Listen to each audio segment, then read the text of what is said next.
The only thing we have to Beer. is Beer. itself. Beer. So many choices. Oh, we no function beer well without. Woohoo! Beer!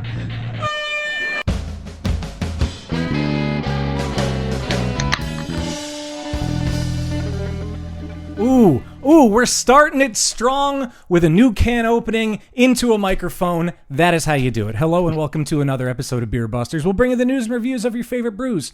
I'm Dan Baker, back. Thank you for my co-hosts, my family, my cohorts for running it last time. I moved recently, and Jesus, there was so much happening.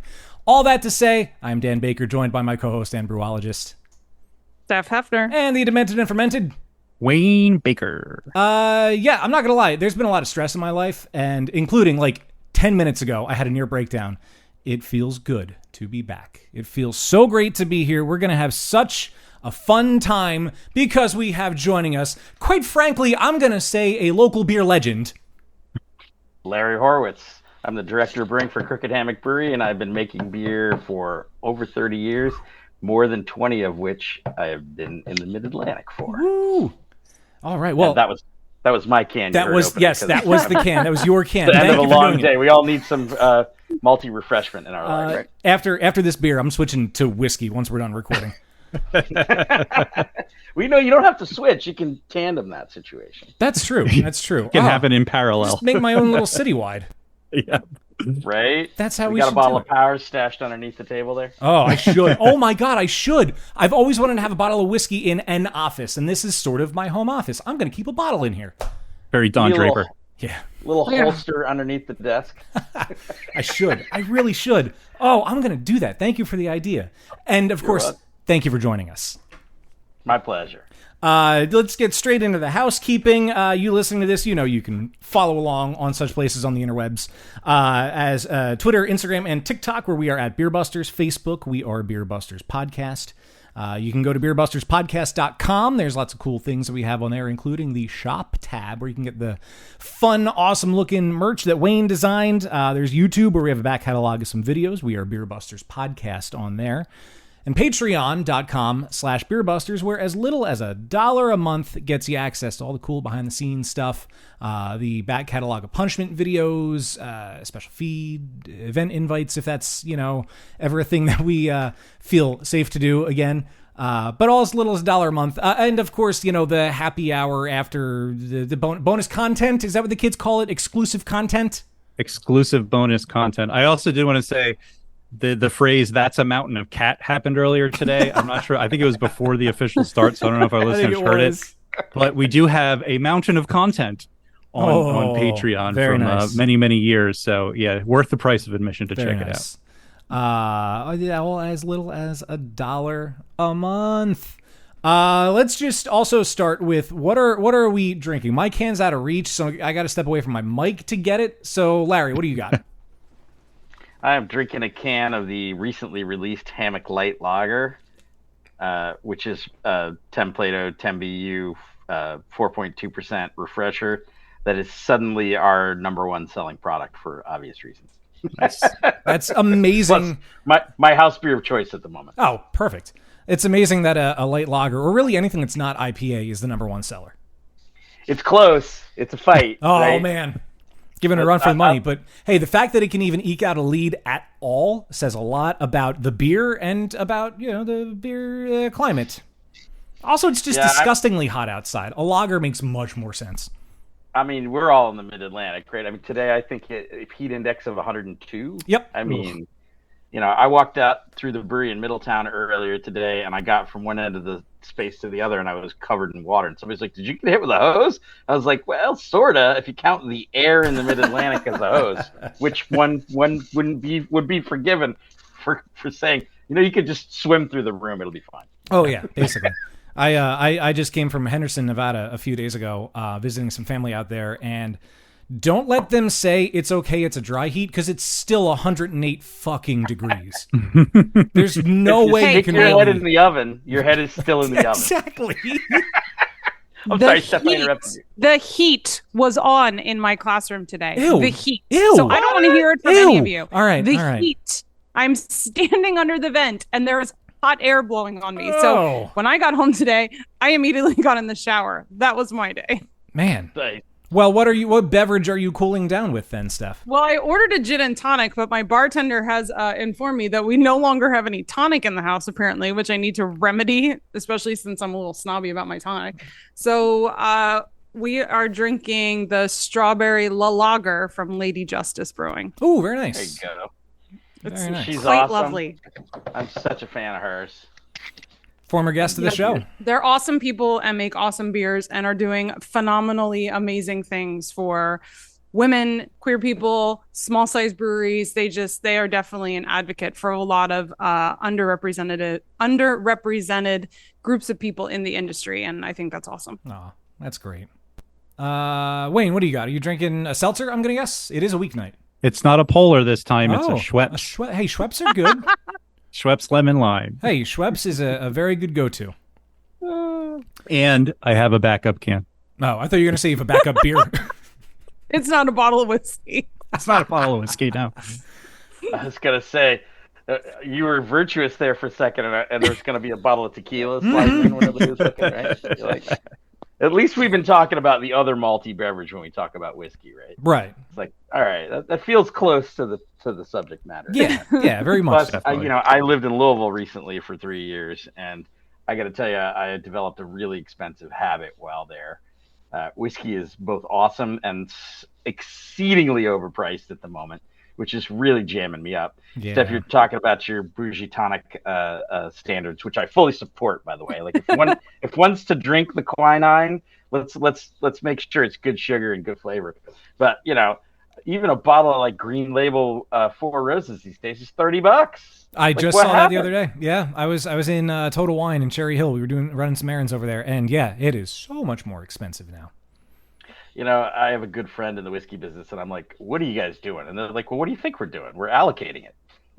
I mean, yeah, that's fair. I'm like, so there's no shortage of whiskey? He's like, dude, there are 10,000 ricks in the county nobody's touched. He's like, we're just not running it to market because then we can charge more. I'm like, well, man. those who can do, and the rest of us just put it in cans and sell it.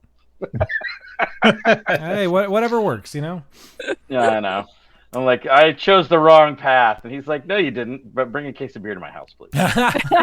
In exchange for a couple bottles of that whiskey.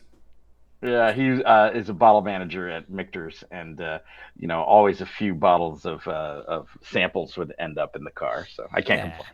Yeah. A little toasted rye from the Michter's makes my evening a little softer. A little softer, yes. So we got everybody's drinks? Not quite. Mine that I was able to reach is from Stickman Brews. It is General Merriment, the German Märzen style lager. We were there recently. We had to babysit out that way, so we figured we'd stop and get a couple drinks. I wound up buying a case because that's what you do at Stickman, and it's all great. It's like the can says, it's a Stickman. Just drink it. Plus, you're babysitting. Well, yeah. So you definitely need a case of beer. Yeah, needed the drinks beforehand and then the case of beer while we're there. I was also at Stickman recently, and I shared a few cans with a beer friend of mine, and he usually texts a picture of the beer he's drinking and a cheers or whatever, but he sent the picture of that one, and the caption was, "That's the most drinkable fucking thing to ever parse my lips. Delicious." So you better believe I screenshot that and sent it to Ethan because I thought that was pretty high praise. But I agree, that is a phenomenal beer. I enjoy that one very much. I'm so excited to hear beer fans talking about how beautiful the amber lager is again. Finally, right? Right, yeah. We've come full circle, and I'm here for it. I'm 100% here for it. New beautiful hop varieties, and I still have a contract for middle fruit for next year. So, woo! Amazing. Amazing. Well, you even held up the light lager, which is I guess it is the first. Was it a core beer before you were there and you've just overhauled it? Or is it a brand new beer that you brought to the table at Crooked Hammock? It didn't exist before. So, I mean, you know how these things go, right? I mean, this group's awesome, and they were super stoked to open a brewery, and my boss and our founder, Rich Garahan, will tell you that they got into the business with one-ton abandonment, right? And I'm like, what do you mean? He's like, oh, dude, we had no idea what we're doing, but we are extremely eager. And I'm like, that goes a long, energy goes a long way, right? And I'm like, so what do you need me to do? And they're like, well, we need to we think we need to shift the portfolio a little bit so that we can engage a little better with the regular customers who are coming here and drinking. And I'm like, well, you're selling a lot of beer. I mean, it looks like it's working. And he's like, yeah, but we think we could sell some more beer. So I spent a little bit of time with the bar staff, and I'm like, so what do you want? I mean, I know what I want to make. It's not complicated for me. I can give you a list, right? But we operate brewery restaurant companies, and for the most part, people come to us to eat. That's just the nature of a brew pub, right? Which is funny with all the taproom breweries that are running these days, where it's sometimes difficult to get fed, or your choices are narrow, which isn't necessarily bad. But I live about 100 yards from the Dogfish Head Production Brewery, and in Milton, and they serve a very limited but really delightful menu at the tap room. But my partner is about 50% of the time, she's like, yeah, I can't eat that pizza again this week. So so let's go to your work where there's a full menu. But I walked up to the bar and they were like, I'm like, what's the number one request you get that you can't fulfill? And they're like, look, people come in and they say, can I have a Bud Miller Coors Ultra Michelob Modelo Light? And I'm like, yeah, I get it. I'm like, we're gonna make that. And the group that hired me, who are awesome, they're like, really, we're gonna go that way? And I'm like, well, it is the number one selling beer style in America, and they have been really good and sticking to their brand values and saying, listen, we're not going to serve macro beer at the pubs. I'm like, but if we make it and we do it well, which I can do, at least I'd like to think I can. I won't break my arm patting myself on the back. But I tell people all the time, making a beer like this is really difficult, but only in so much that the hardest thing to do sometimes is to not muck about, buy great quality ingredients, combine them thoughtfully and carefully, age it very thoroughly, clarify the product. We bought filters, and even my team was like, ooh, we're going to do that? And I'm like, yeah, it's a tool. This is, Andy Trevikerman and I are friends, and we have a pleasant of Market Garden, formerly of Dogfish. We have a pleasant repartee around this idea because he is thoughtful, and he says, listen, I'm not going to filter my beer. I believe it detracts from the flavor, and I respect that. But at the same time, I'm like, but it's a tool, dude. I mean, you're going to engineer the beer for it to be filtered, and you end up with the flavors you want in the product. But we all forgot, or not all of us, that filtration has some positive effects for the product. One of them is visual. And right now it's fashionable to be super hazy, but that fashion seems to be slipping and shifting just a little bit. And, at famous hazy beer breweries that you may know of around me, whose initials might be like, Dewey Beer Company. Oh, man. All of a sudden I'm seeing really beautifully made bright lager beer show up on the menu. Their Harbison production facility is also right down the road from me. And I like those guys who do phenomenal work. They're in a slightly different part of the business than we are, and I was sitting in their tap room crushing one, and the brew team was like, what do you think? And I was like, great work, guys. I mean, and ladies, I'm stoked to sit here and drink it. And they're like, why aren't you drinking at your own brewery? I'm like, Busman's Holiday, right? Like, at least here in the office, nobody's gonna come ask me to do work. but there's time. My wife's floating around here somewhere. She's gonna yell at me pretty soon and say, what are you making me for dinner? So I'm sorry, that was a very long-winded answer to, was this new? Yeah, this was new. So, what's the hot industry buzzword these days? Innovation. So that's an innovation, which is funny. Yeah. What's old is new again. Hold on, you just used innovation to describe a light lager. I love that. Yeah. Right? I'm like, well, I mean, if you're a brew pub or a taproom brewery that never really did that before, I think it qualifies. And it wasn't. I didn't call it innovation. Somebody else on our team did, and I was like, I'm totally taking that. What's new and exciting? Beer flavored beer. Yeah. Beer flavored beer. I love It's like the beer drinker is finally trusting the brewer. Right. I mean, 90% of brewers that we've talked to over the 10 plus years of doing this show, they like to drink lagers. And for, I mean, Carol Stout was one of the few that was like, I'm going to brew the beers I want to drink. Like, she didn't give a fuck. But a lot of people are like, we're brewing hazy IPAs because that's what the people want to drink. And, I finally feel like the beer drinker is like, oh, wait, brewers want to drink these beers? Okay, we'll drink those beers too. Yeah. Well, I mean, and we make a ton of hazy IPA, right? I got so much wicked cool hop on contract, I'm afraid to tell you about it. But at some point, I got to drive home, and 7, 8, 9% hazy bombs, while interesting and tasty in small quantities, don't help me live a responsible adult life. That's a good way to phrase that. Yeah, and I'm a person who likes to sit and I want to drink 3 beers, right? Yeah. Like, at that Meriton, they got an alcohol content listed on the can. It is probably on here somewhere. Scanning. I'd bet $1 bill it's 5.2, 5.5. Yeah. Yep. I'll love 5's my new favorite. I don't think it's on here. I mean, it's probably about 5. Yeah, I don't think it's on here. Weird. Does it feel like 5? You've been drinking it for a minute there, Dan. Feels like 5. Doesn't feel like 9. Right? No, thank God. This is definitely not a night for 9. I mean, whiskey excluded. It's a different thing. I don't know why. I don't have any good science to stand behind what I'm about to say. But drinking, it doesn't stop anybody else. Right, exactly. Come on, climate deniers, giddy up. Right? Like 2 fingers of whiskey just does not feel like 4 beers, right? Yeah. Or 2 beers for that matter. Until it's too late. Whiskey, what's the Mae West quote? 1's not enough, 2's too many, and 3's just right. I like that. That's a good quote. I think she was talking about martinis, but we'll apply that to the brown. It is interesting how like the different like medium through which you consume the alcohol does seem to change the effect that you feel. Like wine drunk feels different from beer drunk feels different from, but it's all, it's probably all it's all in our heads. Well, literally and figuratively. Right? Yeah. I think, a large portion of the consuming population is mildly allergic to the sulfites, the stabilizers that are in wine. And, I think I'm one of them. I get a little, I'm of the ginger persuasion. Back when I had hair, it was red, right? Eons ago. And, I tend to get cheery, happy, red-faced.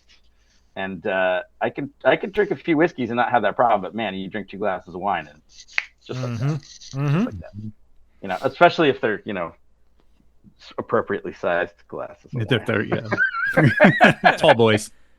What's up with that 32-ounce wine glass? It wants to breathe. That's all. It needs to breathe. Yes. Exactly. The whole bottle, all at once. Right. Yes. So, Larry, you said you've been making beer for 30 years. What? 31 years this year. That's 31 crazy. years. That is crazy, man. What got you into beer 31 years ago? Well, because it wasn't very cool back then. Right, Larry. right. It was kind of like the obscure thing. The cool. I'm a brewer. This is really cool. Not to say it's not cool to be a brewer now, but like it was unheard of. I feel like back then. I went to college at Ohio State. My father was faculty there, right? And so go to any college you want as long as it's Ohio State. And at that time, there was a tiny little 10 million barrel a year brewery in Columbus, Ohio that's still there. That was not yet owned by a multinational conglomerate called InBev. There were also 2 small local breweries. One of them was Hofstra Brewing Company, which has been revitalized for, I think, the 4th time right now by a friend of mine named Danny Meyer. And Hofstra's famously was making lager beer in the late 80s and the early 90s, back when nobody did that. I mean, that was unheard of. And so I was studying engineering and, of course, got a job at the big brewery, the very, very big brewery. And it wasn't a good fit for me. I kept wanting to actually do work, and the union shop stewards, who were twice my age, were not happy about that, right? I was an overnight supervisor there. And, I got into trouble a couple of times for doing things like keeping 10,000 barrels of beer from going down the drain by closing valves.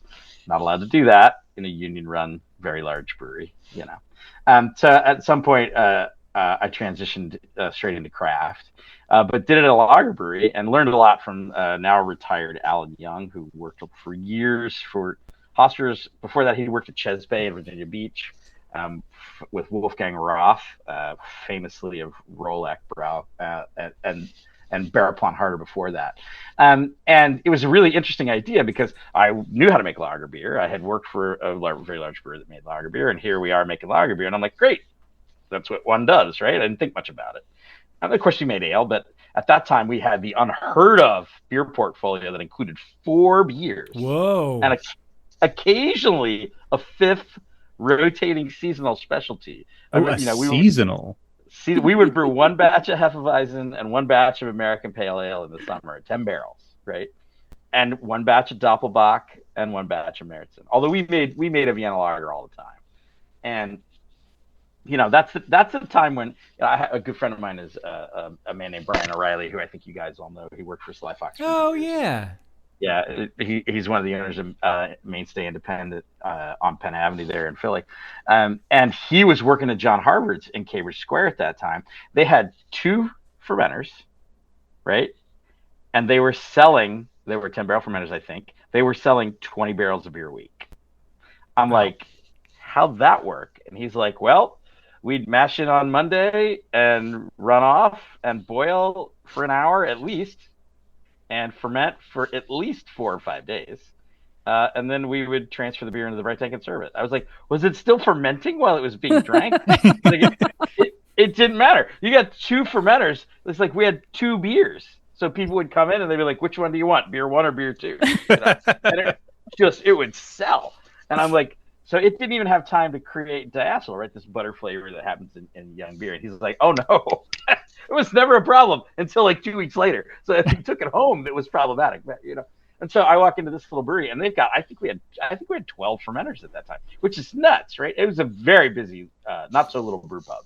They were doing 2,500 barrels of beer a year out of a 10-barrel brew house. So we were brewing 2 shifts a day, 6 days a week to basically make 3 beers, right? We made a 10 Plato yellow beer. That doesn't surprise anybody. We made a 12 Plato. We called it Helles, but it was basically North German Pilsner, right? Think like full-bodied Spaten or Polaner. We made a Vienna lager all the time, and I have made some version of that beer my entire career, which I'm super stoked about. Our Oktoberfest lager is coming out here in a couple of weeks. Unlike most of the packaging microbreweries in America, we are not releasing our Oktoberfest beer in August. We're at least waiting until September. And then we made a beer that Alan called Eagle Dark, which is basically Munich Dunkel, right? And to this day, I have a soft spot in my palate for yellow lager beer, Märzen or Vienna, and Dunkel. And Dunkel lately has been jam, right? Like I've been drinking Dunkel throughout the summer. We have a beer that on tap right now that we call Schwarzbier. Actually, it's I think it falls in between the Dunkel and the Schwarz, right? If Schwarz is black Pilsner, to paraphrase, and Munich Dunkel is like dark Oktoberfest or dark Märzen, this beer is kind of between. It's got that dry, roasty flavor, but plenty of that high dried Munich malt character. If you know what I'm talking about, that taste of like fresh baked bread meets cracker meets graham cracker. And there's just something about Munich style malt that just makes a beer taste like Deutschland to me in a good way, in the best way. And, all these beers are, well, hop's relative, right? We're talking about a cedar and herbal aromatics of continental noble hops, which I think have been, we all know how it is, right? Right now, everybody's trying to figure out how much transformative ridiculousness they can shove into a bottle of beer or a can of beer. Nobody's bottling beer anymore, right? And it's like, I sat through John Bryce is a friend of mine, and he famously records the Master Brewers podcast. And I was listening to a podcast the other day that he did with the people from New Belgium. They're talking about their dry hopping regimen, and they're apologizing because they're only dry hopping with like 2 pounds a barrel, right? And I'm like, I remember when there was like 2 pounds in 10 barrels. I mean, and that's just me being back in my day, back in the old man days. I do miss a great dry West Coast IPA now and again. We make one most of the time. It's local to each of our 3 locations, and I find myself drinking those. And my brewer in Lewis just dropped, and I want to hug this guy for this. He just dropped a beer called One for the Lads. It's basically Maris Otter malt and East Kent Golding hops and London ale yeast. And everybody's like, I don't get it. I'm like, don't worry about it. Don't worry about it. It's not for you. It's for the lads. Don't worry about it. Don't worry about it. Oh. And I brought home a crowler the other night, and I got about a third of the way through it, and it just went. And I called him, and I was like, never stop making that beer, please. It's like, we're only selling like a half barrel a week. I'm like, I will drink more. Just give me time. So, what are you guys into these days? What's the beer that nobody can get that you want to get your hands on? Oh, that's a tough We just question. want the good local clean lager. Yeah. I mean, I don't know, and maybe it's like the elder podcaster in us, or we've just been in this realm for so long. But like the idea of driving super far or paying a lot of money or waiting in line, I just, we're so lucky to have so many amazing breweries, as even just in southeastern Pennsylvania. The Meritzen from Stickman, or Poor Man's in Ephrata just opened their new location. He is killing it with his lagers. Perspective Pills is like the go-to beer there. It is just so clean and so delicious. But I also think we're spoiled because we sort of in our beer life have grown up with really good German lagers in this area, so that does make us a little spoiled. But Dan, yeah, I wanted to tell you. Speaking of Poor Man's, a friend of mine who was helping me clean out some of the stuff at the old house, we decided we were going to take a break, have a beer. I had one Crispy left in the fridge from when they had the charity night for Linda, and I gave it to him, and he was floored by that beer. So now we're trying to make plans to head out there and get like more beers for him. It was just so good. Just a light, easygoing, crisp Kolsch that just hit exactly the way I needed it to on a hot day after doing whatever we had to do back there. Well, and then pub ales like Bond Place in Bethlehem, like Mooey and Nemo. Like I could sit in that pub and just drink. Like I mean, I know I like to sit and drink 3 beers too, but those you could hit 4 or 5 and like I mean, I don't judge. I mean, like I will drive an hour to Bethlehem just to have those beers, just because I'm like I need it right now. So.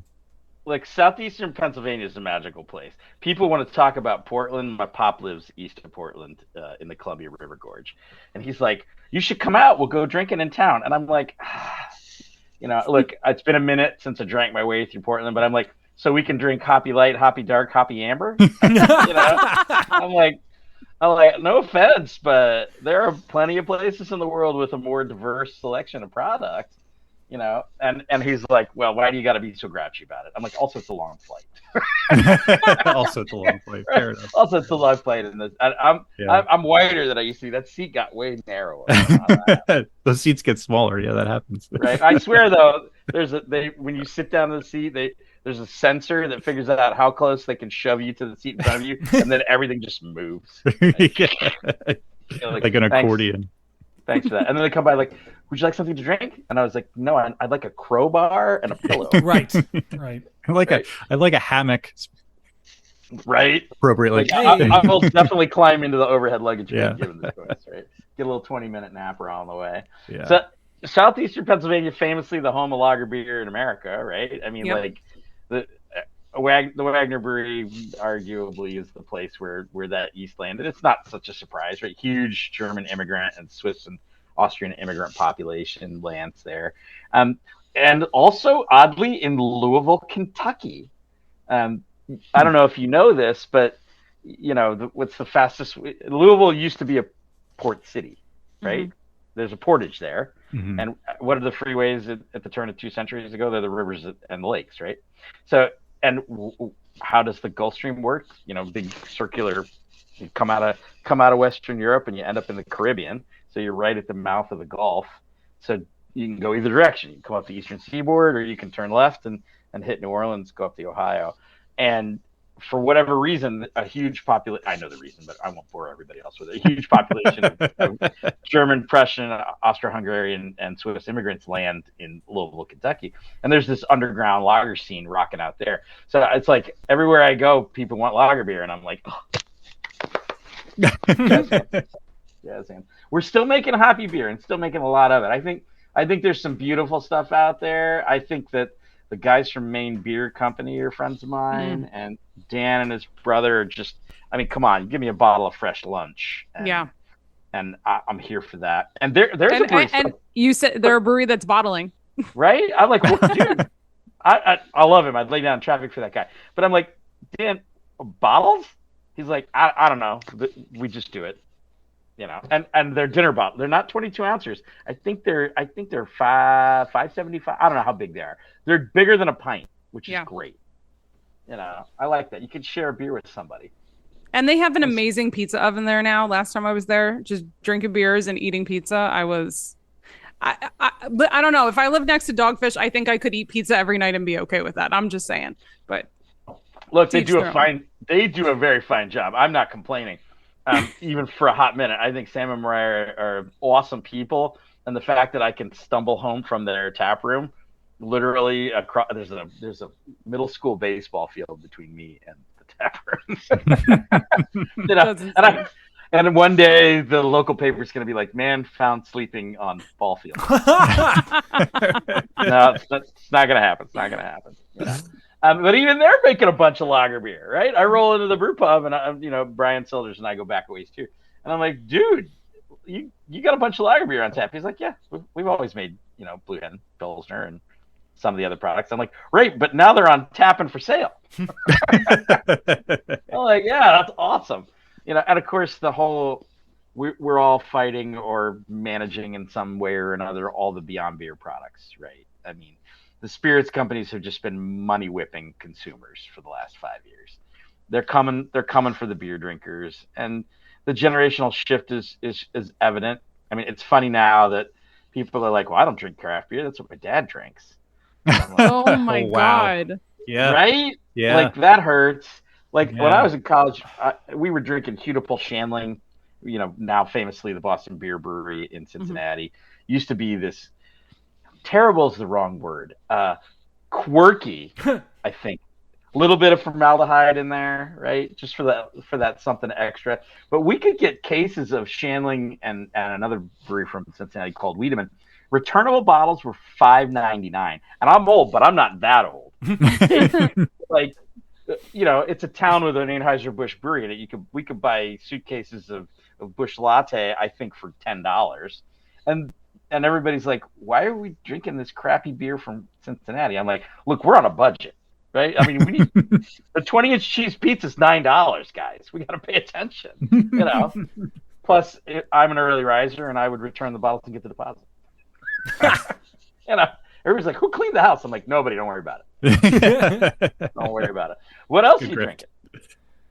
Well, we mentioned some English styles in that conversation, and that's always something I wish you would see more of. Yeah, I feel like lagers, like you said, are making a resurgence. I feel like a lot of breweries and places that have craft beer available tend to have a lot of lager options, but the English styles are still kind of few and far between. Well, apparently the lagers are coming back because it's the dads that are drinking the craft beer. It's the dads that are drinking them. Oh, and that's speaking, now ingrained in my brain forever. I actually did recently. I wanted to grab some beer quick while we were out, so I just stopped at a grocery store. I think it was like a Fresh Grocer or something here in Philly. And years ago on this podcast, we went on a curmudgeonly tirade about everything's IPAs. All you can get is IPAs. And then we were like, okay, let people drink what they want to drink. Let's stop being so anti-IPA. If people like it, they like it. If you want to make a bad choice, you should be exactly. And if you can make a lot of money off of other people's bad choices, go for it, right? No judgment. Because you're not manipulating anyone. Everything's on the up and up. It's not like you're conning people. They know what they're getting. Exactly. It even but says I could not find a lager. Literally everything that was in a package form that I was interested in was IPA or hazy IPA. Jeez. I could not. And then a few the victory pack that's all the monkeys that are 9-10%. I didn't want that either. Yeah, all the monkeys. The marriage ending variety cap. Yeah. And I made a comment to my wife. I was like, it's been a long time since I've complained about this, but I'm really annoyed at all these IPAs today. You're like, that's it. High life it is. Yeah, right. Almost. It is the champagne of beers. It is. I do love I love the occasional High Life. It's a good cheap go-to beer. It's no frills. It's just it's beer flavored beer. Yeah. You know about the Tud, right? The Tud? The totally unnecessary drink. No. Totally unnecessary drink. So Steph's been out at her favorite taproom brewery, having 2, 3, 5 beers. I don't judge, right? And you're getting ready to leave, and your bestest Spud walks through the door, and you're like, well, shit. Oh, looks like I'm like, I was totally out the door, but I'm totally sitting back down. So you're like, all right, I'm only having 1 or 3 beers, right? I'm definitely not having more than 5 though. Right? And so at some point you're like, I'm done, but I'm not done. So I think it's time for a TUD, a totally unnecessary drink. A friend of mine who still works for Iron Hill, Christopher LaPierre, introduced me to this idea, and it's totally perfect, right? So for years, the TUD was, for me, it was Guinness Pub Draft, right? Because you're like, I want flavor. If you work in the industry for a long time there, you didn't want to be seen with a clear yellow beer in your hand. There's a lot of stigma to that. I'm happy to see that go by the wayside, right? And it's 3.8% alcohol by volume. And, I love it when people are like, I don't know how you can drink that. It fills me up. I'm like, I'll bet it does. Anyway, I'll take 2. Plus, even before the buyout, they did a really good job of getting their non-neck pint glasses in the bars. So if you ordered a Guinness, you were likely to get a real glass, and there was a decent chance it was going to be clean.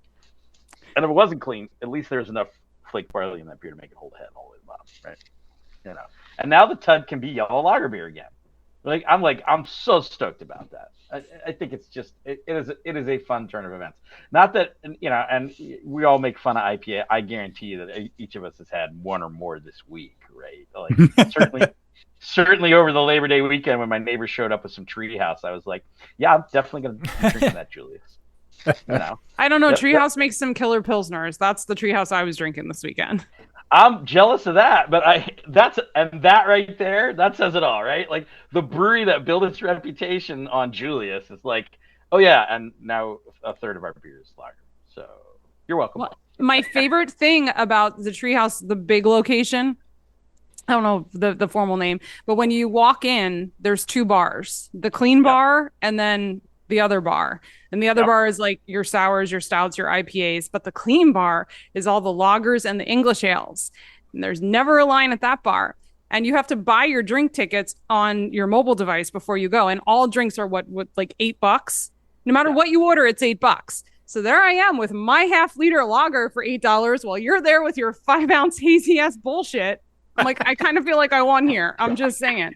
And they also keep track of how many beers you're allowed to consume while you're on site. They give you a little wristband when they card you, and the bartender will cross it off. So I'm sorry, but I'm getting my consumption's worth and my money's worth when I'm there. And their lagers are amazing. Yeah. America, look, fuck yeah. Those guys are talented brewers, right? Hell yeah, they are. So I'm not throwing stones. I think that's awesome. And I also find it entertaining, right? Because people are like... It's super entertaining. Jim Cook, we will never make light beer except when we make light beer. We will never make lager beer. We will never distribute until we make lager beer. And maybe I don't think they're distributing it, but we'll see. I look, if I could get away without distributing a drop of beer and have people truck up from Boston to fill their trunk, I probably would do that too. I think they're smart people, and they got a really good thing going.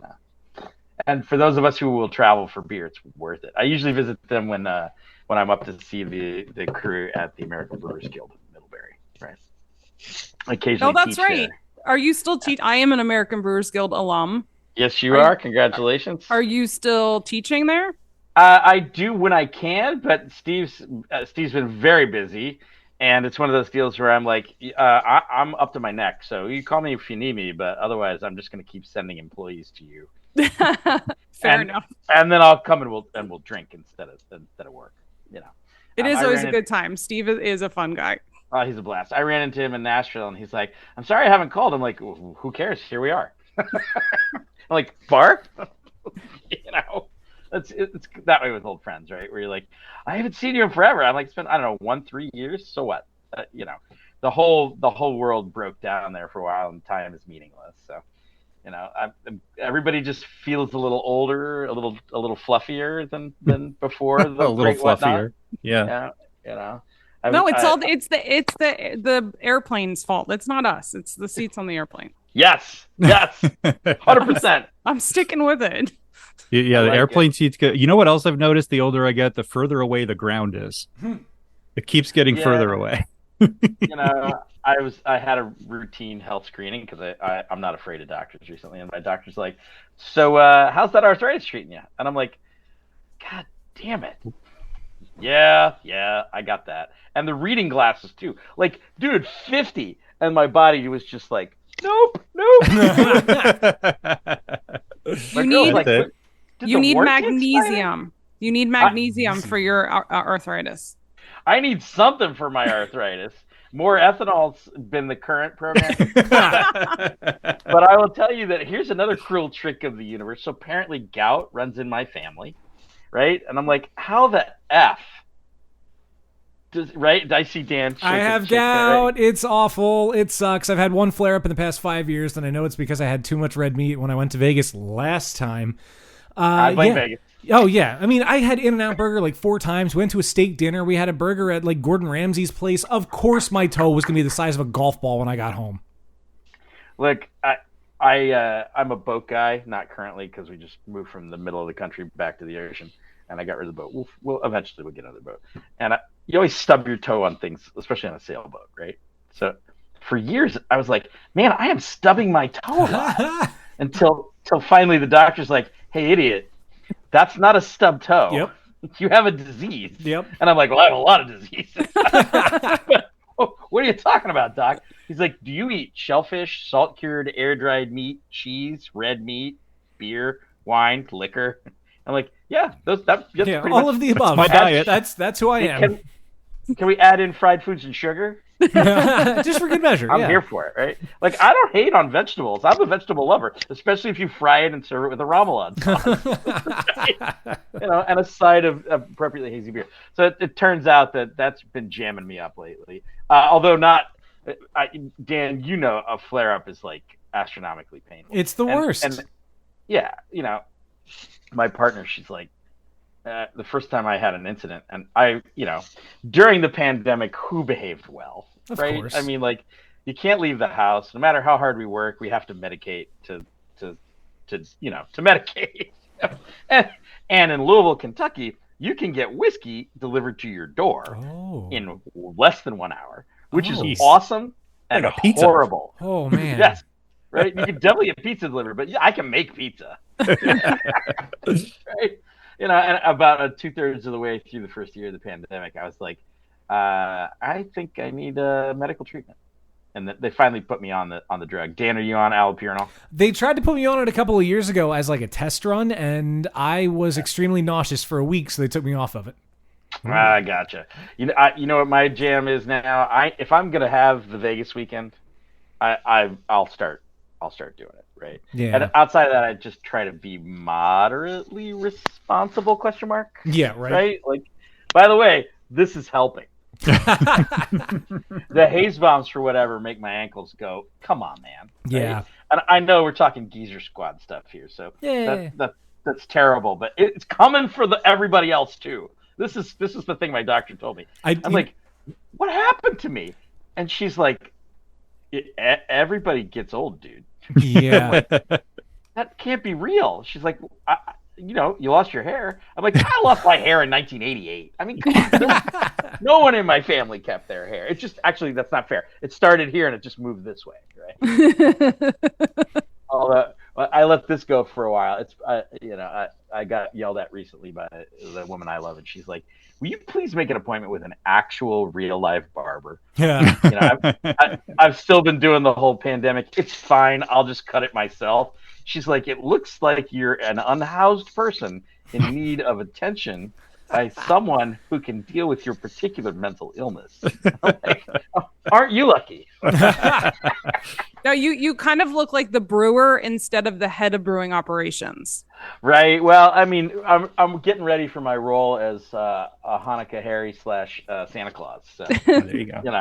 I got told the beard gives you the brewer cred, but the lack of hair up here gives you the symbol of wisdom for the director of brewer operations. Yeah. Who's been through some shit. But you can see, because you guys get the POV, right, that I can't see the part of my hair that still grows. And I get yelled at for that. But, she's like, dude, go to the barber. And I'm like, what are you talking about? Like, this looks great. I'll turn around and it's like flowing in the wind, like Jimmy Buffett style, but not really. Oh, R.I.P. R.I.P. Yeah. Go ahead. You got it. I was just going to say the cruel irony of the universe is the one part of my head that I can't see is where I have no hair. That's how it It's works. like the opposite. Right? It helps us with our self-esteem issues. Right? Like, I'm not worried about this anymore. Mine's like, I like a bald man. I'm like, good. That's working out for everybody. 'Cause I'm too lazy for a toupee or plugs. It's just, it ain't happening. My dad got a toupee when he was like 70. And he was like, you can do something about the bald head. I'm like, yeah, you can take out a Bic razor and shave it. So if he pulled the trigger when he was 70, how long was he thinking of doing it? Like, that doesn't seem like an impulse decision at 70. That seems like a calculated move that he probably thought of for at least 5 years. Oh, since like 1967. Okay, there we go. Man, so much longer than that. Right. And I'm like, also, at some point, where do we draw the line on this, right? Because he wears it like a hat. He'll pick it up and scratch his head. And no! Like, or he'll wear it on Monday, but not wear it on Tuesday. And I'm like, what is this, an accessory for you now? Also, I'm only in my 50s, and you can see what happens to the hair color in our family. His is similar, but his toque is jet black. Oh no! And I love my father, but I'm like, dude, you got a dead rat on your head. That's like the cartoon stereotype of a guy who wears one. Like, that's just like, it doesn't match. It's got to be crooked once or twice. Somebody can just like easily blow it off your head if they just like that, and it's gone. He scared the crap out of my girl because he puts it on this mannequin. No. And so can you imagine? It's full Ferris Bueller. You open the door and there's like a head with hair in the dark in the guest room. That's frightening. The scream nearly broke the windows in the house. I was like, oh, I see you found the hairpiece. She's like, I can't talk about it. That's traumatizing. I would like to advocate for it being okay to treat a toupee/wig as a hat. Like, can we just make that okay? Take it off, put it on, wear it one day, not the next. Who cares? We've all got the weird wig hats for football, right? I mean, or not all of us, a few of us who make bad choices at sporting events. I need a costume. I love a costume situation. So I'm not passing up that opportunity. So we're all big. And by the way, I'm going to come back to British Ale for just a minute. Ooh, all right. I love this idea. You guys know about Dandelion in Philadelphia, right? Yeah. Where they actually serve traditional, authentic cask ale. And I will go there for pints of Best Bitter or Fuller's London Pride. 3 Ways to Tuesday. The food's also great. Not to shamelessly plug a restaurant that I have absolutely no involvement with. Yeah, you're a fan. That's allowed. It's across the street from Tree and around the corner from the DeBruno brothers too. So like, if we really want to work our gout situation, giddy up. Oh, I'll meet you there. I work in Center City and I live in South Philly. I can get there in either 5 or 15 minutes. Right, or 5 and 15 minutes if you're really rocking it. That's true. like I'm gonna hit the one on the east side, then I'm gonna hit the one on the west side, then I'm gonna hit the one on the east side. Yep. Then I'm gonna go to Varga Bar and crawl home. Oh, Varga Bar. Right? Count on Rich to help us make bad decisions. Right. Speaking of British ales and cask ales, when I was in Henderson, I went to 2 breweries that are out there. Love Lady, which is amazing, and pretty much catty corner across the street now is Mojave Brewing, and they have a cask on, and they have one of the best brewery made cask ales that I've had in a very long time. It was theirs. It was not like a guest tap or anything. It was theirs, and it was amazing. And I freak out every time I see it. This is like the 3rd time I've been there now. It's just so good, and it's something you don't see very often, and that is just a crying shame. Well, from like 95 to like 2005, I think the industry was figuring it out, and it was in a lot of places. We famously did one all the time at Iron Hill, but I think that maybe that's not the way anymore either, right? Because it gets tired, right? Garrett Oliver talks about tired pints, right? He lived in London for a period of time, and he's like, you'd walk through the door of the pub, and you'd ask the barkeep what's fresh, and if they gave you the side eye, you just turn around and walk right back out. And I think that, especially in the Philadelphia area, Scott's really, at the Grey Lodge pub, helped all of us just embrace the idea that it is appropriate on occasion to stand around and drink pint after pint of fresh live ale. But I also think that even in Philly or in the southeast of Pennsylvania, where people get beer and understand it, that we really didn't treat cask ale, I think, the way it probably ought to have been treated. Right? Yeah. It requires special love and care. And that's very difficult to do authentically and make any money on it. Yeah. So I applaud the folks at Dandelion for having both installed a real no-lie cask cellar, which is gorgeous. If you ever get the opportunity to see it, I highly recommend it.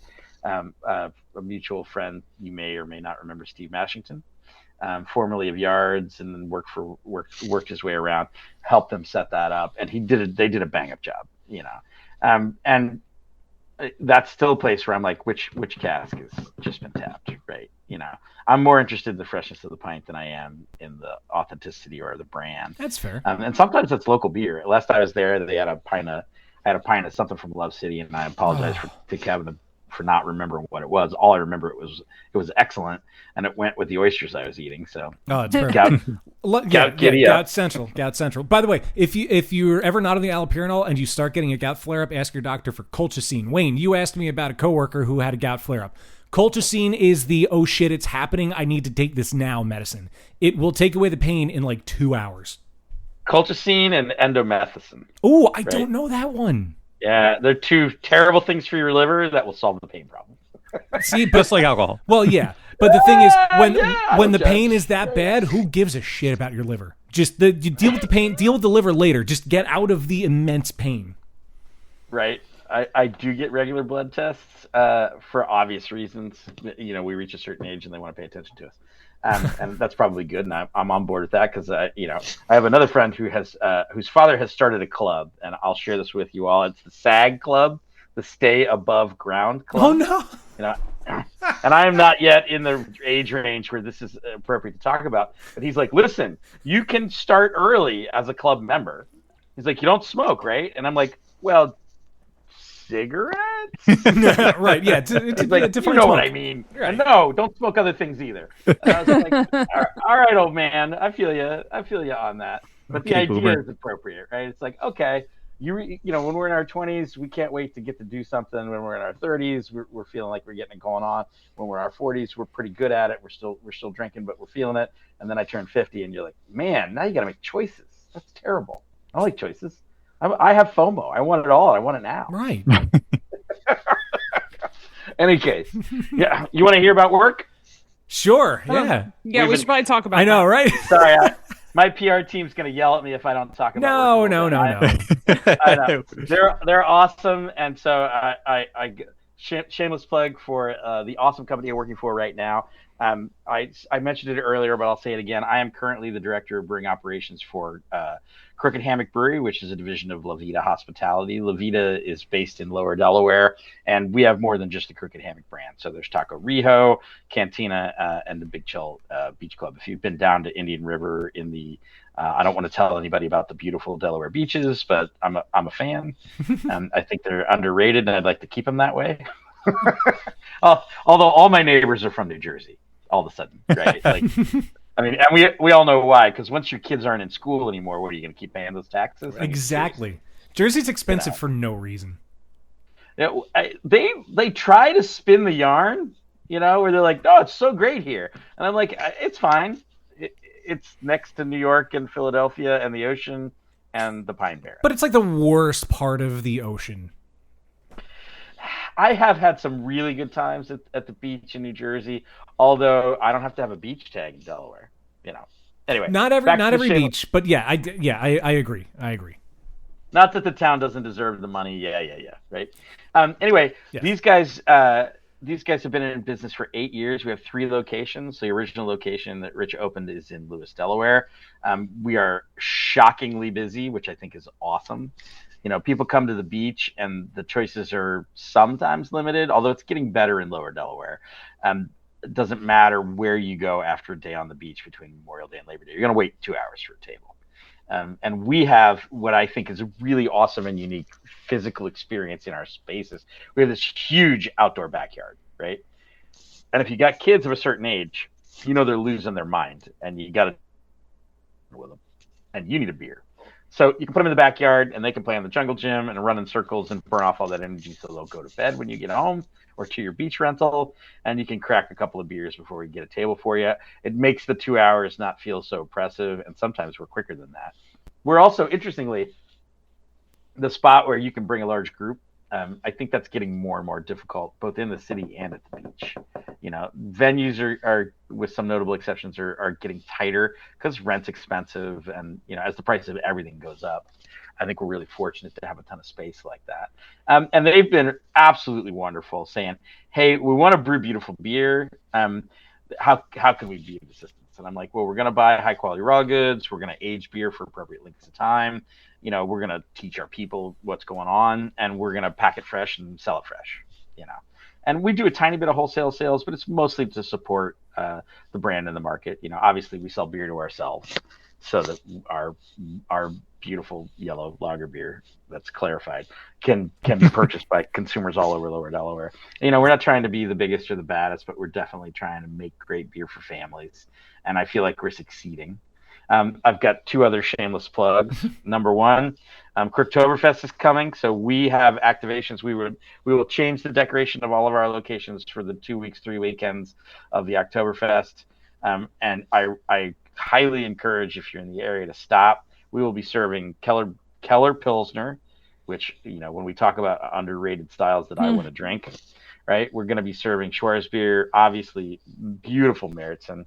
I got a great comment from another good friend of mine recently who works for Al Knife and imports a bunch of Western European lager beer. And he's like, this is the best Märzen I've had. And I'm like, look, don't spit on my cupcake and call it ice. And he's like, no, I'm going to drink 2. And when a brewer or somebody in the beer business orders a second one, you're like, okay, you didn't do that just to make me feel good. Right. So I'm very happy about that. And of course, we have all the cereal beers coming up too. So we do Franken Blueberry in the fall and a beer called Java Lantern. So pastry stout and cereal based new style sour beer. Anyway, we'll be doing food throughout the activation of the promotion, which I for those of us who like pork knuckle and with it, right? Come on, sauerbraten. Look, I have to eat it, right? I have to eat it. I don't have a choice. It's Oktoberfest. Yeah. Yes. The only consequence is your doctor says, "Hey, idiot." Right. Well, I try to have an open and loving relationship with my doctor so that when he yells at me, I can yell back. Yep. Unfortunately, I'm the one who suffers all the time, right? Doctor, it hurts when I do that. Don't do that. Don't do that. Exactly. Wayne, you know the joke, right? Honey Youngman would be very proud of you, Well, guys, we're coming up on an hour. I'm sorry, I completely hijacked the conversation and talked about things that were interesting and exciting to me. No, it was very interesting and exciting. To the end, Dan, do you guys have anything you want to talk about or ask me questions about? Well, the question I think I might have is, do you have time for a game? I always have time for games. Okay. I still have this much beer left. See, there we go. Just drink it slowly, and we'll have a good time. You could say we would have a happy, fun time, right, Wayne? Let's have a happy, fun time. Hey, look at that segue. It's almost like this is branded. Who doesn't love happy, fun time? Exactly. Oh, we need to isolate that. That is a good clip. Yeah, that is a good note to self. I tell people all the time when they ask what I do, like, "What do you do?" I'm like, "I'm happy, fun time beer guy." Nice. Oh, that's amazing. Well, let's play some happy, fun time games. I'm huge in Japan. And on airplanes. That's like the kind of like fake thing you could say years ago, but you really can't anymore because now you can actually check if someone's huge in Japan these days. Right? You're like, my brother-in-law. Sorry, small segue. My sister is 5 feet tall. She married a wonderful man who's a good friend of mine and also a brewer who's 6'7". Wow. And did a bunch of work in Southeast Asia, and I'm there with him in Japan, and somebody's like, I can't find your brother-in-law. I'm like, just look around the room. Yeah. He's the only head you can see above everybody. Yeah, just look up. And if you can't see his head, he's in the bathroom. So that's pretty much what I tell people when I'm at concerts. If you can't find me, just look up. And then it's always weird, and there's like 4 other guys who are as tall as me, and then it doesn't work anymore. He tells me this, I don't know about this because I am of short stature. He's like, we have the tall guy look, or the tall person look. Oh, yeah, you just kind of like get it. It's a nod, you get the eye contact. Yeah, because like you scan the room, you make eye contact with each other a lot. So you have to be like, you don't have to lean into it. You just have to be I guess if you don't acknowledge each other, it just gets awkward. Right, you're it's the just only ones weird making after that. Unintentional eye contact. Yeah. He's also like, depending on the bar you're in, you're the dude that everybody wants to fight with, and he's like awkward and trippy, and when I say trippy, I don't mean like hallucinogenic trippy, although maybe. Not we're of a certain age now, so that becomes more difficult. But like he falls over a lot, and I'm like, so you don't fight well? He's like, no. I get hit, I fall down. That's the end of the fight. Right. I'm like, that's how that goes. Yeah, I'm like, how does that happen? He's like, I don't know. You're the tall guy in the room. People are just like, tall guy bad, must fight Yeah, now. got something to prove. I'm like, dude, sit in the chair. You'll be fine. Anyway, Wayne, happy fun. Wayne, yes. And on that note, yes, let's play a game. Cheers, Internet, and welcome to Happy Fun Time Games, the podcast trivia segment that is as innovative as Light Lager. Today, we are going to actually play a game that we haven't played for quite some time. A slight variation of the usual libation or fabrication called Band or Beer. Yes. Yeah, so I will give you the name of something, and you have to tell me if that thing is a band or a beer. We'll go round robin style, and we will begin, as we most often do, with Dan, who is virtually to my left. Our first name of the game, is this a band or is this a beer? It is called Trial by Wombat. Oh, I'm going to go beer. Dan is going beer. Steph, what do you think? I was thinking band. Okay, we've got one for beer, one for band. Larry, who are you going to side with? This definitely sounds like a band to me.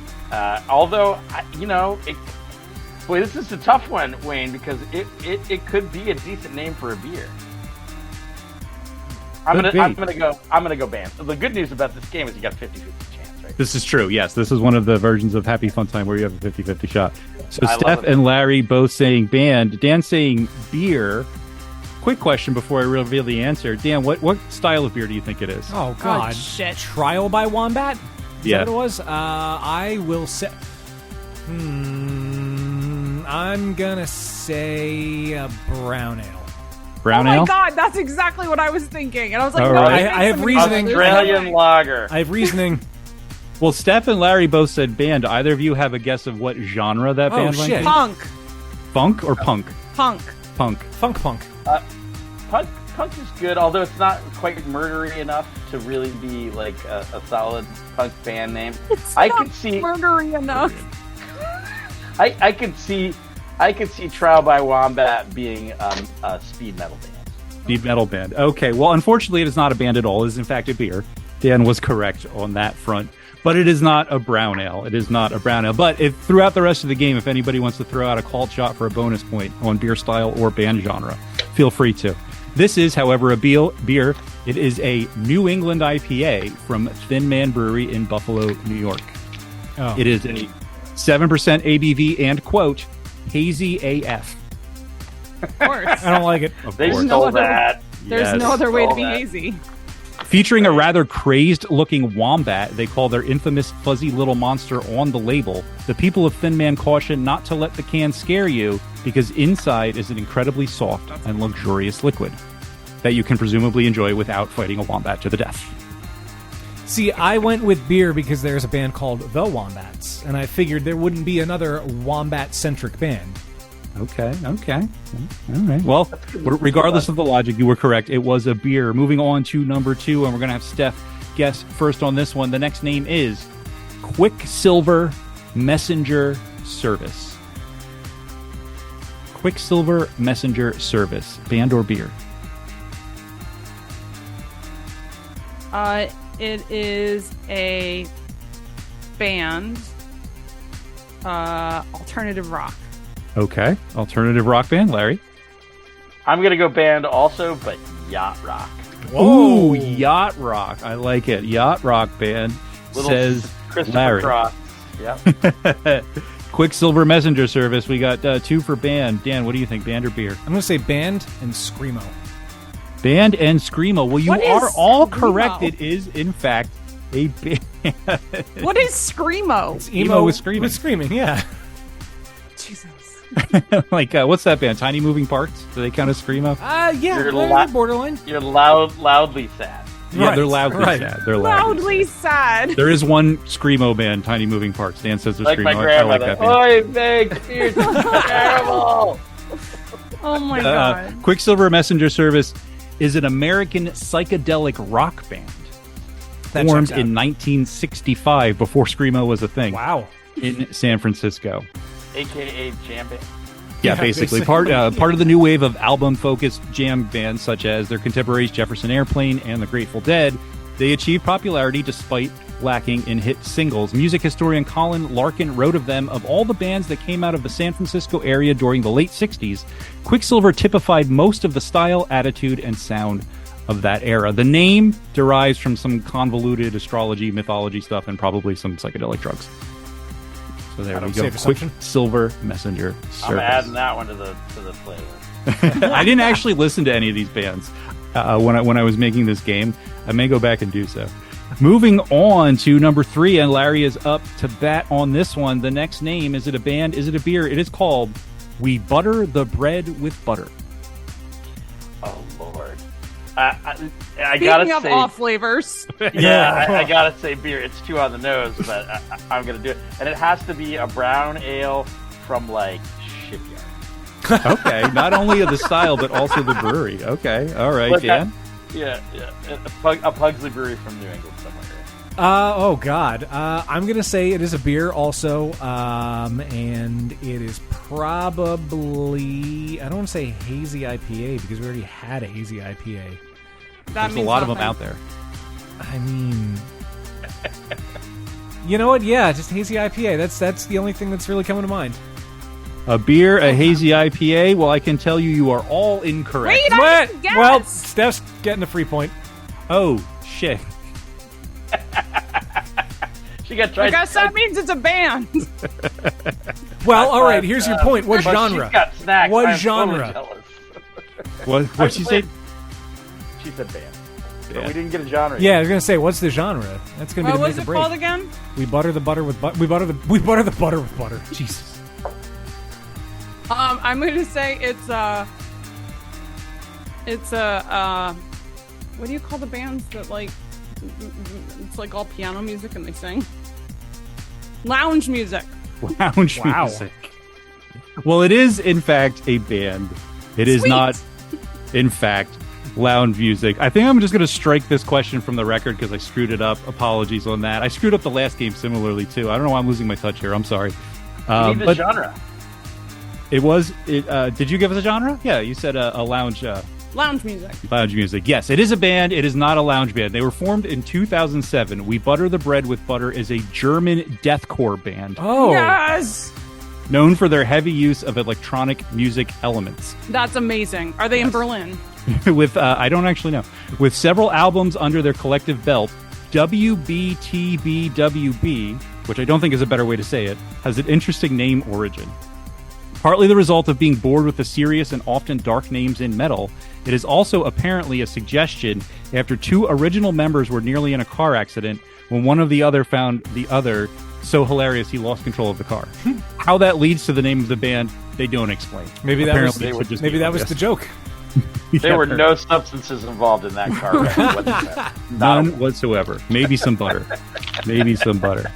Well, you put your weed in there. Yeah, I was gonna say just a little infused. They make a machine for that now. Moving on to what is our penultimate name of the game. We've got 2 more to go, and I'm striking that last one from the record because I screwed it up. So we're going to start with Larry first on this one and pretend the last question didn't happen. Is this a band? Is this a beer? This one is called Some Cat from Japan. Oh, that's got to be it. Oh, wow. You're doing a good job picking these. I'm going to say band because we were just talking about how big people are in Japan. And I meant that metaphorically and not physically, except for myself. Yeah, we're going to go band. And I'm going to say it's a Japanese K-pop band. Okay, K-pop. Got it. All right. I'm so, Dan, that, what do you think? I know that should be Korean, but I was going to say, like wouldn't that be just J-pop? Yeah. What was it again? I'm sorry. The cat from Japan? Some cat from Japan. Okay. I will say... Hear me out, and I don't know if there's any truth in anything I'm going to say. It's a beer. It is an IPA, and it is specifically a a Citra IPA. Simcoe. Thank you. Late harvest, right? Just hints of cat urine. Yes. Just a touch. Just a touch. All right, Dan's saying it is a beer, a Simcoe IPA specifically. I like the reasoning on that one. Finally, Steph, band or beer? Some Well, Captain I was Potato. going to say a beer and say it was a smash beer with Simcoe, but Dan already stole my thunder. So I'm going to say it's a band and it's a solo jazz musician. And solo That jazz would be a music. good solo Okay. name. I like all the guesses. It is not a band. It is, in fact, Yeah. a beer. So Dan was correct on that front. It is a 4.2% session IPA Oh, wow. from Single Session Cut Beer Beer. Smiths in Queens, New York. It's a single cup beer? Wow. Yes. Does it have Simcoe in it? I don't know. I don't have the hops listed here, and I wish I did, so I could know. It's I don't probably think so. $15 a can. More than Yeah, likely. If it's from Single Cut, it has secret hops in it. Oh, And yeah. Oh, that's right. And it's definitely $15 a can, and you have to buy a minimum of 4 cans. Yep. And if they any hop varieties they're willing to tell you are in it are just a string of letters and numbers. Absolutely. It's HBC4019er. Is there a niner? Yeah, there's a niner in there. And the brewery cat may have a Niner, I barely know her. Oh, you win! I teed it up. It's entirely my fault. Great work, Steph. So Dan was correct on that, and I'm going to give him the point for IPA too, because Okay, he was kind thank of in you. the ballpark, and it wasn't just a hazy IPA; it was specifically a session IPA. So we're going to give Dan a bonus point on that one. Thank you. So we're going to add up the scores real I have quick. 0 points again, don't I? No, you got 1 point. Oh, did in I? fact, Okay. you and Larry each have 1 point apiece. Locking But it we down. had the best. We had the best answers. I'm sorry. You You did. did have the yeah. best answer. Just ask us, we'll tell you. Dan has 2 regular points and 1 bonus point Yes. for a total of 3. That's because Dan is trying hard. Yeah. So we're gonna make Dan guess first on this one, and then go to Steph and Larry. Not that either of you have any chance of even tying with him, but maybe you can save a little bit of face. Maybe Or we can get less. some negative points out of Dan. Yeah, maybe somehow that could work. Oh. You know, crazy things happen. He seems like he's on his game. It's a wine. It's a wine. It's a wine. A braggot? Yeah. I mean, our Oh. final Nice name of stuff. the game, which is either the name of a beer or the name of a band, and it is your mission to determine which, is half man, half biscuit. Dan? Band, and it is somebody who's full of themselves, like Father John Misty. It's somebody like that, like singer-songwriter. I'm God's gift to music. So, like, pretend. Yeah, yeah. John Is what we John want. Mayer. John Mayer. Yeah, John Mayer meets Father John Misty is this. Okay, I like that. Steph, what do you think? Okay, so I should say band because Dan is probably right because he's doing way better. But the biscuit makes me think beer. But then I don't want to go with like a beer style that's traditionally biscuity. It's almost like human robot. You know, the human is the clean beers and the robot is the bullshit beers. You know. Oh, you know what I had this weekend? From Russian River. It was delightful. But they declared it as a barrel-aged sour Pilsner. I'm sorry, the only thing that was Pilsner about that beer was maybe the wort. Anyway, so I'm going to say it's a beer, and it's like a beautiful lager that they did something really stupid to. Okay, okay. Good job. Unnecessarily ruined lager. Sorry, it took a really long time to get there. Nah, it was worth the wait. Definitely. All right, Larry, we've come down to you. Half man, half Larry's half probably biscuit. a band. Band or beer? Half man, half biscuit. I feel like it's got to be a band, and I'm gonna go bluegrass. Ooh, Wait, okay. is it a Limp Bizkit cover band? Oh wow! Wow. The tribute band. Oh no. That's a No, great. wait, no, guess. who's paying tribute to Limp Bizkit? I It know, would be right? a That's- cover yeah. band. Limp Bizkit Well, is somehow cool again. I will say that biscuit in this case is spelled in the usual way, Okay. without a Z or a K. Fair enough. The Juggalos aren't lining up to see this thing. Yes. Well, we will put you all out of your misery, and I will tell you it is in fact a band, but not of either of the genres that you No. stated. Half Man, Half Biscuit is an English rock band Ubiquity. formed in 1984 in Birkenhead, England. They are known for their satirical, sardonic, and sometimes surreal songs. But the most interesting thing, when they formed, the lead guitarist and drummer both came from another band whose name I should probably say for a future installment of this game, but I would really like to share it with you now. They came from a band called Attempted Mustache. Oh, I love that. Oh, which would be a great entry in this game, but I just when I researched this and I saw that was the name of some of the former band that some of the band members were in, I just had to say it. That was me in college. Attempted Mustache. Attempted Mustache. Yeah. Yes, they had a long career. They have 15 albums. Their most recent one was released in 2022. Oh, so wow! There we go. Geezer Squad, love it. Yes. So we add up the final scores here real quick. No surprise, Dan with a runaway victory. Woo! 5 whole points, including 1 bonus point. Coming in at a respectable second place with 2 correct answers is Larry, and in last place with 1 point is Steph. That's okay. I had fun. And That's not the a goose important egg. part. Nice. Not a goose egg. Right. Yes. Last episode was a goose egg. Yeah, it was. That's surprising. yeah. That doesn't happen often. I mean, you know, it's 50-50 is each time, right? I overthink this stuff.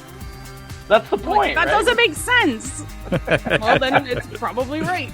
Yes. The usually world does not make sense. Before we get on to our end of the game housekeeping, I would like to leave you with this one last nugget of wisdom, which is that Strawberry Alarm Clock and Peanut Butter Conspiracy are both bands and beers. Oh, good to know.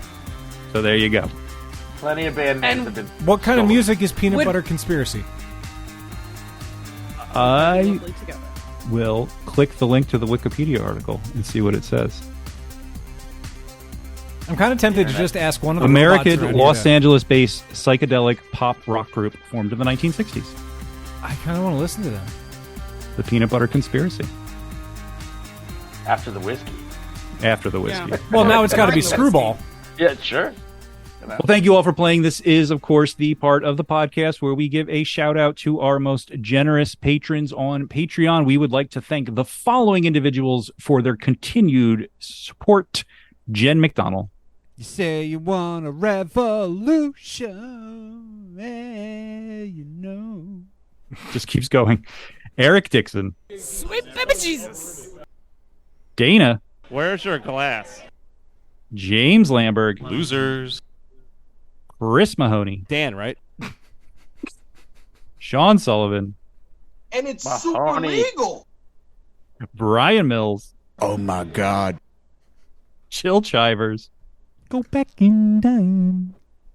The one and only That's No Baloney, Joe Mansell. Shit. Topher Simmons. That wasn't a clip. That was just me saying shit. I was trying to find a specific one. Oh, I thought that was a clip. No, it can be, though. It can be. I know you're trying to find. Yes. Gonna go back in time. Oh my God, I haven't played this one in so long. Where the fuck is it? Oh. You can insert it in post. It's gone. I don't know. That's serious. Anyway, let's just go with the sure.